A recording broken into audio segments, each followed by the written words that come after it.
Hey all, Chris Husser here from TGT Media at Fan Expo Canada 2013. We're joined today by Josh Adams, an amazing comic creator in his own right. How are you doing today? Doing great. A good day. What brings you to Fan Expo? The Canadian shows are actually really fun. I can't say that I've been to a show in Canada that I haven't had a great time.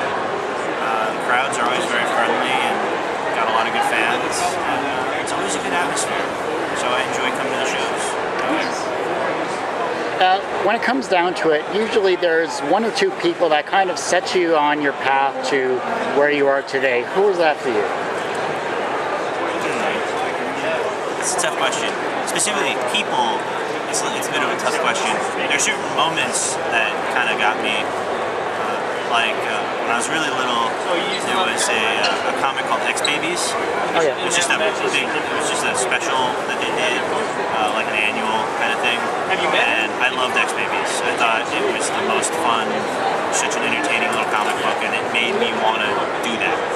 You know, and I know it's a kind of quirky comic book for that inspiration to come from, but I really loved it. It was so fun.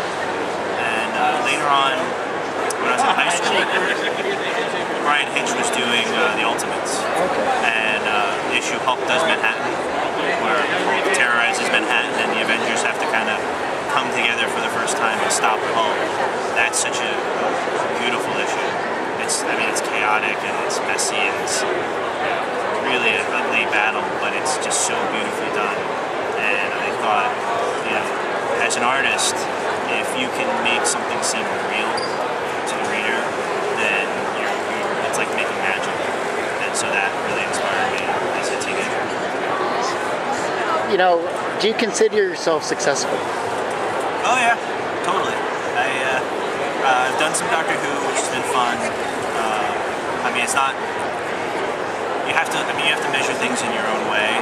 If I look at the reviews, I get picked apart for this and that, or get picked apart for the story. And, it's tough, but I'm successful. I do shows at conventions, and I have a lot of fans who come by. I'm starting my own webcomic, and we've got a fast-growing fan base, and I'm able to make money doing this, and that's really the measuring stick. Is if you can do something you love and have it support you at the same time. What's the webcomic? It's called In the Garden of Steven, and the website is inthegardenofsteven.com.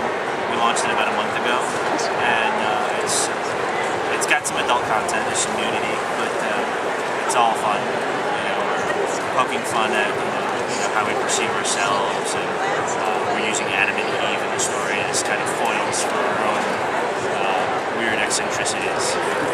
That's awesome. And how do you deal with failure? Failure? You curl up in a little ball and you cry. Failure is it's a constant in life. You can't entirely get rid of it. So you just try and roll with it. Roll with the punches. Someone's going to take a swing at you. You might as well get ready to get hit in the face. So if you're doomed for failure or something's going to take you down, you just keep doing the best you can. And, hope that you come back from it quicker than you did last time. The young generation are coming through. They're looking at your work. They're looking obviously at your dad's work as well too. But specifically for yourself, how can the younger generation become inspiring? Become inspiring? Or inspired? Inspired. Well, the first thing they have to do is they have to stop looking at Marvel and DC for work. It's an oversaturated market, and it makes the publishers complacent. When everybody comes to them, they feel like, oh, we got all the people we need, and if we don't like those people, we got more people. But, it's not the best place in the world to work. There's other publishers out there who will give you so many great freedoms. You can write your own stories. You don't have to just be an artist. You can be a writer too. You can be a well-rounded creator. There's independent publishers, there's the webcomic industry, there's digital comics. There's so much out there. You can publish yourself. Look at guys like Dave Sim who, back in the 80s were self-publishing comic books that were kind of stuff that was unseen elsewhere, and they were successful at it. That's become all the more easier now. And so if you're a young artist, you can do that. You can make money doing it. You don't have to be around, Marvel and DC scraping by just to get noticed. There's a whole career out there for you. Once this closes up, once you head home and you decompress from a very long convention that it is, what personal experiences are you going to take away from this? From this convention? Yeah.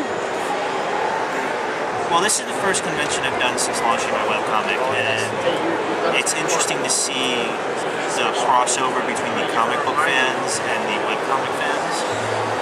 But I'm going to take away the fact that what I'm doing is getting noticed, and I'm going to be more motivated than I was before to do it. And I'm going to use the kind of natural high that you get from being at a convention to kind of kickstart my next run of pages that I have to do for my editors or for my website.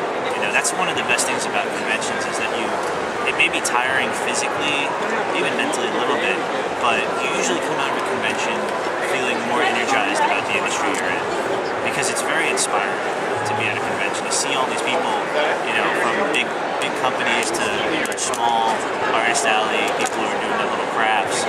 They're all excited about it, they're all passionate about it, and it makes you think, all those people who say comics are dying, they gotta look at this.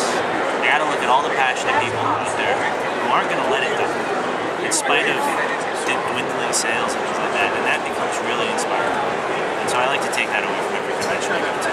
Definitely, most definitely. No truer words have been said. I appreciate you taking the time here, Josh, to do this interview, and hope you have a wonderful rest of your convention and a great time too. Thank you, you too. Hi, my name is Josh Adams, and you're watching TGT.